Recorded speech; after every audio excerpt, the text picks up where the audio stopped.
And for more on President Biden's address, I want to bring in Alex Gangitano, reporter at The Hill. Alex, good morning to you. The president's speech, of course, coming in the midst of the pandemic, and he seems to be striking a more optimistic tone, right? Yeah, good to see you this morning. So he was definitely very optimistic. I mean, we've heard speeches over the past few weeks of him, marking the 200 vaccine shot threshold and other 200 million, excuse me, and other things. But he came in with the same tone of how optimistic he was in terms of actually turning around the economy and everything reopening. It was a couple days ago that the White House and the CDC announced that you could go outdoors without a mask on in small crowds. And so things like that, I think the president is really taking a victory lap on. And last night we saw that he was the one who came in and allowed for, really focused head on from day one to make big strides here to reopen the country and to fight this pandemic. Of course, from the Republican point of view, I saw a lot of tweets come in from members of Congress right away saying, no, the vaccine was Trump's Operation Warp Speed. And, President Biden was able to inherit a White House that was already working on a pathway to reopening the economy and reopening the country. So it's still a contentious point, even though it was such a positive point last night. You make the point just about politics and how this is playing with both Republicans and Democrats. Megyn laid out a lot of what President Biden is trying to do, and he certainly has lofty goals here. How realistic are they? When you look at Republican opposition, what might pass that the president was talking about yesterday? Such a good question. Of course, we know how tight the margins are in Congress right now, that he was calling on Congress to do a lot last night, but the prospect of those things being done is really tough. So let's start first with infrastructure. Of course, his infrastructure package has such a high price tag that Republicans have said for them to support it, it's going to have to go down, or else they're not going to be able to pass this by regular means. Of course, there's reconciliation, which allows for it to pass without Republican support, like we saw with the coronavirus relief package, but it has to be considered more of a budget-focused bill. And Republicans don't love the families first part of the infrastructure package, which is what President Biden, kind of unveiled last night officially, which is investments in things like child care, elder care, more focusing on families than the less traditional infrastructure, roads, bridges, ports, things like that Republicans say, we agree with you. Those need to be improved, but let's not go into all the other things right now and spend a ton of money.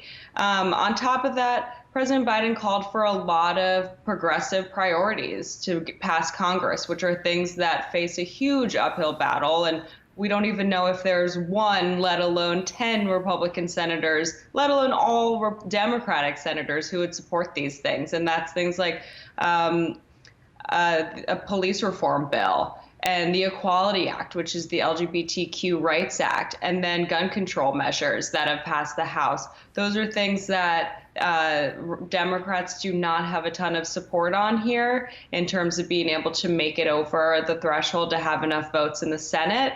But the president still called for those things to pass. And he actually called out on gun control measures. Background checks have already passed the House. He called out Republicans last night and said, I don't want to be controversial, or confrontational, he said, but you need to get on board and vote for these things.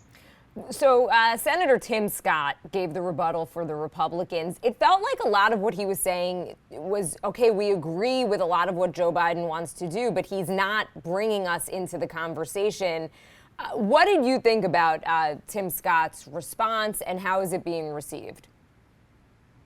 Yeah, you're exactly right that it was a lot of, President Biden speaks so much about bipartisanship and bringing the country together, but we've never been more divided, which is an interesting point after, President Trump was, of course, contentious, and Democrats did not get along with him and a lot of his policies. But Senator Scott brought up the point that the last coronavirus relief packages under President Trump were able to pass by a bipartisan measure. And of course, Nancy Pelosi was involved in those debates, but she also had to be, because the House was Democratic at the time.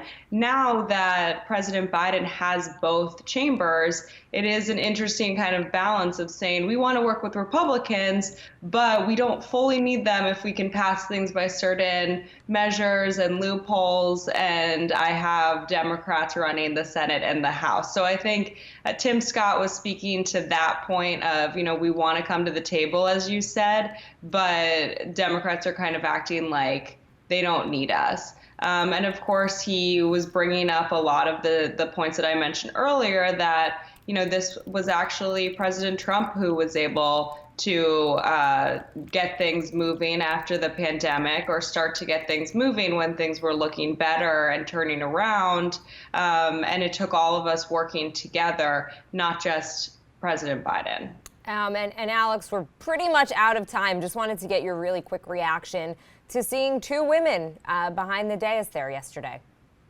Yes, I think the fact that the president noted that as the first thing he said was how historic this was. I mean, just the visual, I think, is so historic and will, be in history books down the line of this. This was the first time these two women were here, and it definitely was a symbol to the future of the country that women belong in the highest places of government.